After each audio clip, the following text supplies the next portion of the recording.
Good morning, everyone. Welcome to the Lasham Daily Briefing for Friday, the 12th of June, 2026. Starting off with the synoptic, just looking from 6 o'clock Zulu this morning. There we can see we've got low pressures up to the north there, and this high pressure to the south here, just sitting around the Bay of Biscay. And in our particular area, this sort of frontal feature here, uh, essentially a cold front passing through the Midlands of England early this morning. By midday or 1 o'clock local, you can see that's more or less arriving overhead. Lasham as it comes across, and with that, it'll be bringing fairly typical cold front conditions. Behind that, however, expecting much more soarable air mass with a bit of clearance, but fairly late on in the day, probably around 3 o'clock local by the time that's cleared. Isobars fairly tightly packed together there, so expecting a reasonably brisk wind from the west. Satpic, quite a lot of low clouds over the much of the UK there, and as we get that frontal clearance, we should see a reduction in that cloud there. Strong westerly wind evident with a lot of wave forming, particularly in Scotland and Yorkshire as well. So that will be predominant feature once we have the clearances, that brisker wind. Rain radar, nothing of any real significance locally to us. And if we look at the Met Office prediction for rain, running that through, see no real concerns. So that front really just bringing in some low cloud and the clouds behind a relatively weak feature. The observation over Odium at the moment, 250 degrees, 14 knots wind, 10 kilometers visibility and overcast at 1,000 feet, and a 2-degree split there. Pressure of 1020.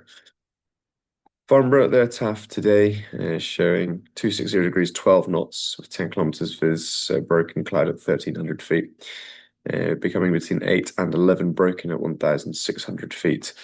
And their tempo for wind between 11 and 4, 270 degrees, 15 gusting 25. So there's that brisker westerly wind that we were seeing on the synoptic. Winds aloft, so to the south of us, westerly at 30 to 35 knots at flying height, and to the north very much the same, slightly slacker there. So still expecting around 30 knots at flying height from the west. On the surface, as you can see, a brisk flow west-southwesterly across the airfield. And the local momentum was forecast showing that wind actually increasing with the approach of that front, as you'd expect, up to 15 gusting 28 at its peak. Reducing humidity and fairly high UV still, despite the overcast of around 6 in the UV index. So do take care, particularly once that front is cleared through. And the symbolic forecast here showing the reduction in cloud from about 3 o'clock onwards.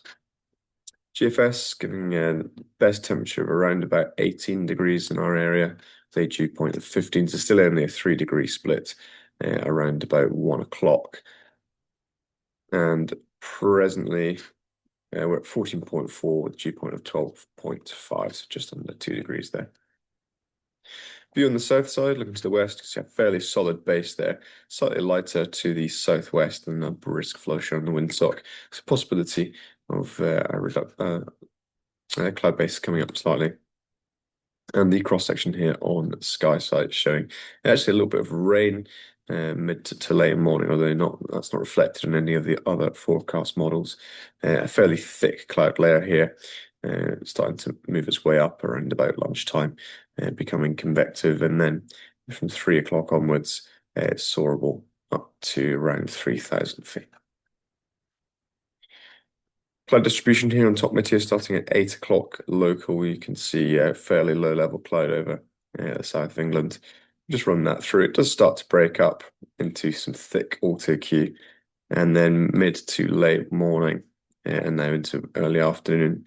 As that front approaches from the north, we start to see that breaking up with a bit of cumulus below the auto Q.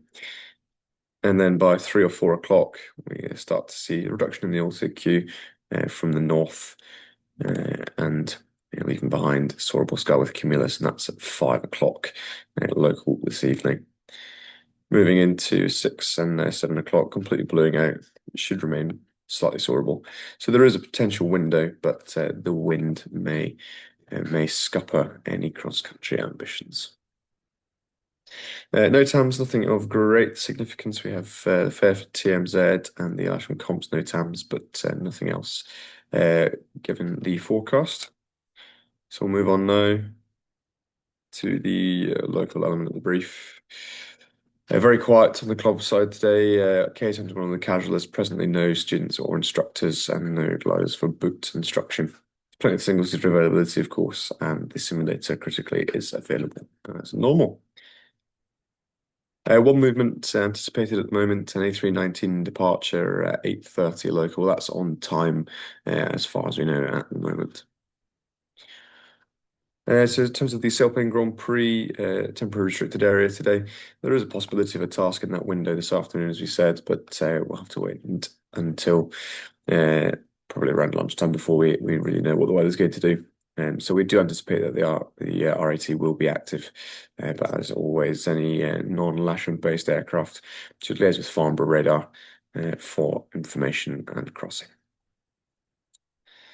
If we do launch the comp and there are any club gliders flying, we just reminded that we'll be enforcing a sterile zone from the first launch of the grid up until the start has been completed. And within this red area here, the sterile area, we require all club gliders to remain clear. So it's got a base of 2,000 feet QFE. So either within this area, below 2,000 feet, or clear laterally. Just a reminder there about club flying during the comps, not particularly relevant today, but any club flying will be winch launching in left-hand circuits and staying on the south side grass. So in summary, we have low pressure to the north and some high pressure to the south. Cold front passing early afternoon, leaving behind a soarable air mass. We're expecting a gusty westerly flow, and therefore, if we do fly, we'll operate runway 27 with a comp setup. And there we have it. So as always, don't land or taxi across the disused runways shown in red. The launch point vehicle and club winch launch point at the south side here on the pan just by the GHC, remaining south of the Moan centre line here. All circuits to the left-hand side, again, not crossing this line. Any club grid would be in the usual place with self-launchers along the Perry track as normal, and the comp grid on the runway. And if there are any finishers, they may be coming either straight in, landing downwind on 09, or if they have excess energy, will come in slightly higher, pull up, and then cross and then land south of the main tarmac runway, but north of the Moan centre line. So again, all club operations remain south of the Moan line, and the comps will stay on the north. That's all from me this morning. Let's hopefully make the most of the window that we have today. If we do fly, let's have a good time and keep it safe. Thank you.